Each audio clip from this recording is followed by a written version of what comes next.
So this is how you change the door chime sound for each zone. If you want to have a different chime sound when the front door is opened or when the back door is opened or when a window is opened, you can change the sounds for each one of those and have them all be different.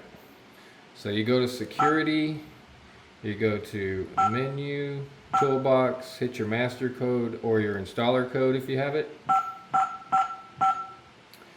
Go to chime setup, click on one of your zones. I'm going to try the back door. Back door. That's what that one sounds like. So that one's set to ding dong with voice number 1. So let's try ding dong with voice number 2. Back door. Or I don't like that one. Let's try ding dong with voice number 3. Back door. I like that one. So I'm going to hit OK.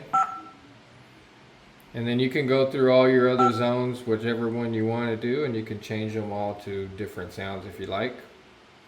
I'm happy with what I have, so I'm going to hit back, hit home, and that's it. See you next time.